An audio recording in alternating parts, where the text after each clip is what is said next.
Hi people, this is a video I've been wanting to do for a while. It's regarding adding the AdBlue diesel exhaust fluid to modern day diesel engines. I've been waiting for a little while for the light to come on, and the light now has come on. So I'm off to the service station, first to show you how to fill up at the Bowser, then I'm off to the parts shop, and you can buy it by a 10 litre bottle, and I'll show you how to fill it up with those as well. Now what you're looking for here is the service stations that sell AdBlue.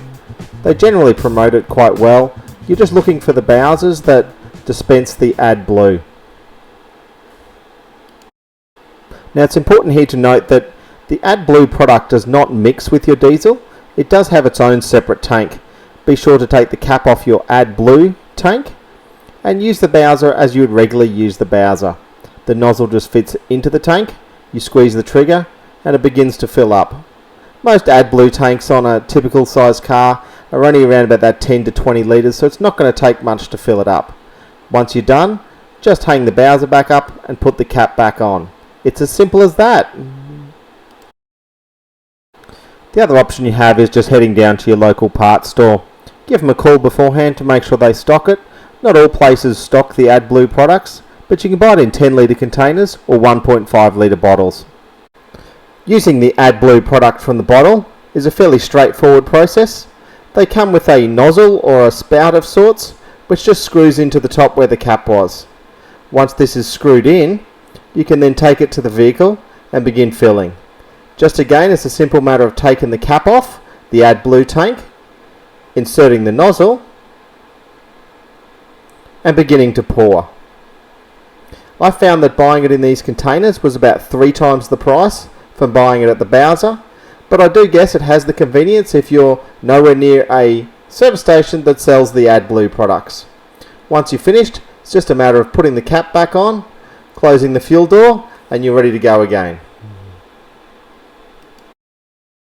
Now on to some of the interesting stuff about the AdBlue product. One of the first things I noticed, and I've got to say I was a little disappointed about, it's actually not blue.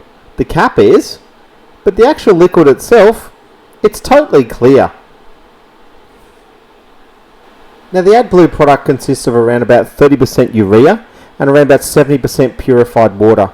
And much like water, it boils at 100 degrees Celsius. But what I did think was interesting is that it can be frozen. Here I've chucked some in the freezer, and they say at negative 11.5 degrees Celsius, it will begin to freeze. About an hour later, I checked on this, and I could start to see it beginning to freeze already. My understanding is that vehicles use a system of purging the lines every time the vehicle's turned off to avoid any problems in colder climates. The other thing I was told was to not get any AdBlue onto your paintwork. Well, I wanted to try and see what happens if I did get some on my paintwork. So I poured plenty over this bonnet and rubbed it in. Just wanted to see what would happen. After a few minutes of letting it dry, began to see this. It formed small crystals all over the surface of the paintwork. Looked a lot like dried salty water on your car, but there was definitely a lot more crystal formation. As you touched it, it did sort of peel away. I thought this was quite interesting, but I did find that if you just hit it with the hose, it seemed to wash off, and I couldn't then see any trace of where it had sat on the paint or any trace of any paint damage. Good to know. The other thing to note is that AdBlue itself is not a fuel, and therefore it's not actually flammable. Here I've tipped a little bit into a container, hitting it with a blowtorch. I'm not going to get anything exploding here. Sorry guys. After all, look, it's really 70% water essentially. No explosions. Now let's step back into the classroom and look at some technical stuff. Okay, looking at the diagram here, we can see that it is an advanced active emission control system. At the centre is the AdBlue tank.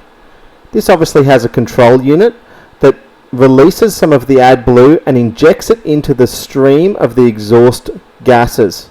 Here we can see a picture of this happening, quite a colourful picture, but in reality the injector looks more something like this. This is a picture of the one on my Ford Everest. Once the AdBlue is injected into the exhaust system, it begins a chemical reaction that converts the nitrogen oxide into nitrogen, water, and a small amount of carbon dioxide. Well, there you have it, a very quick overview of the AdBlue system that's fitted to many vehicles today. Now you know what to do next time that light comes on your dashboard. Thanks for watching today. Remember to leave any comments below or any questions. Don't forget to like the video and of course subscribe to Kilowatt Garage.